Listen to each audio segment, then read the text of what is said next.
¿A que no saben lo que me pasó? Llegué a la mansión de mis jefes, mi centro de trabajo.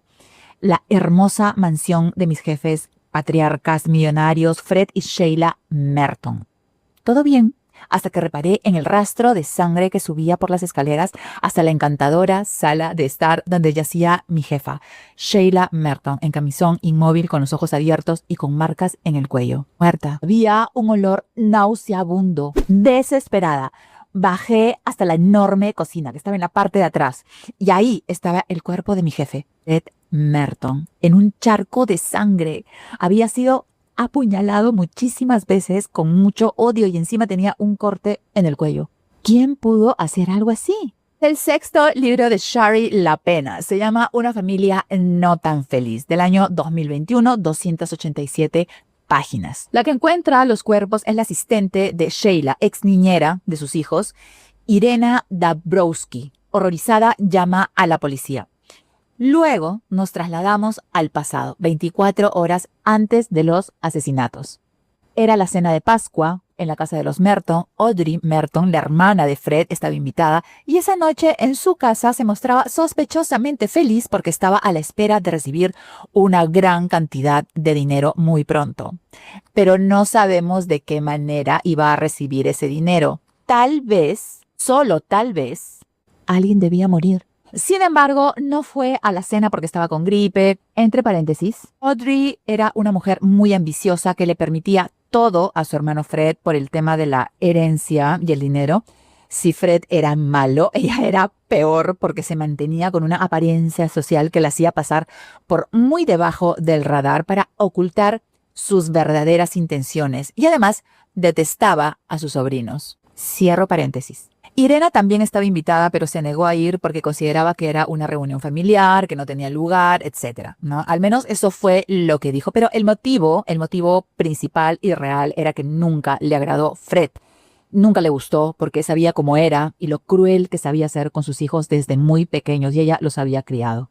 Lógicamente, todos los hijos con sus respectivas parejas debían asistir a la cena, sí o sí. Estos son los principales protagonistas de la historia y se los presento. Catherine, médico, la hija mayor, la hija perfecta, con la vida perfecta, con el esposo perfecto, pero tenía un problema. No podía tener hijos a pesar de todos los tratamientos para quedar embarazada. Luego tenemos a Gina, la hija rebelde, pintora fracasada, bohemia, consumidora, hasta cierto punto irresponsable, que casi siempre se acostaba con tipos que solo estaban con ella para sacarle la plata, vivía de las jugosas propinas que su viejo le daba a regañadientes, pero igual se las daba. Y luego está Dan, es el hijo fracasado. Trabajó durante décadas en la empresa de su padre y nunca ascendió, o mejor dicho, su padre nunca le dio el reconocimiento que él creía que merecía. Puede haber sido un hijo que jamás llegó a los estándares que su padre le ponía, pero tal vez el chico sí llegaba a la valla, pero para su padre nada era suficiente y el viejo se lo hacía sentir cada que podía. Dan estaba lleno de deudas, tenía que pasar por el trance de pedirle dinero a su padre en la cena de Pascua, cosa que odiaba, por supuesto, porque el viejo nunca perdía la oportunidad de decirle fracasado por enésima vez. En fin, en la cena, cuando ya todos estaban reunidos, Fred hace un anuncio importantísimo. Cambió su testamento, vendió la empresa y la mansión ya tenía comprador. ¡Bomba! Catherine casi muere porque ella quería conservar esa casa cuando tuviera hijos. Adán casi le da un síncope porque pensó que iba a heredar la empresa, lo que le solucionaría todos sus problemas económicos, pero ahora su propio padre lo había dejado prácticamente con lo que tenía puesto. Gina iba a tener que trabajar de verdad por primera vez en su vida para poder comer. Y ustedes se preguntarán, ¿y Sheila?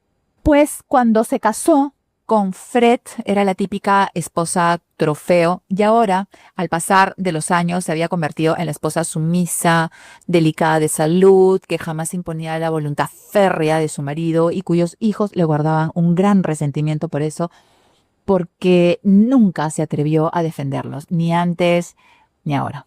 Total, que fue una cena de Pascua al mejor estilo de la Cosa Nostra. Todos querían matar a alguien. Como se habrán dado cuenta, tiene un inicio perfecto que atrapa al autor.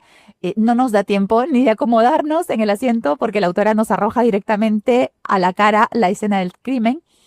La inmediatez emocional es un súper gancho que nos obliga a seguir leyendo. Queremos saber quién es, queremos saber quién, cómo y por qué llegó hasta ese punto horroroso. Ese vaivén temporal dosificado que usa la autora mantiene la tensión y convierte a la historia en un rompecabezas donde cada pieza encaja lentamente. Esto refuerza la idea de que el crimen no es un hecho aislado, sino el resultado de una acumulación de resentimientos secretos y relaciones tóxicas desde siempre. La estructura nos permite explorar la subjetividad de cada personaje. Cada uno tiene su propia versión, sus propios motivos y su propia relación con el crimen. Es por eso que es un thriller psicológico donde la verdad es difusa y nosotros tenemos que construirla a medida que avanzamos en la lectura. La ironía del desenlace es inquietante porque la justicia no llega completamente, al menos en el sentido legal. Crees que saliste impune, pero no contabas con que alguien seguía persiguiendo la verdad hasta el final. Y nos preguntamos, ¿quién realmente gana y quién realmente pierde en esta historia? La novela es un drama familiar envenenado por el dinero y la ambición. El asesinato es solo el punto de quiebre de años de resentimiento.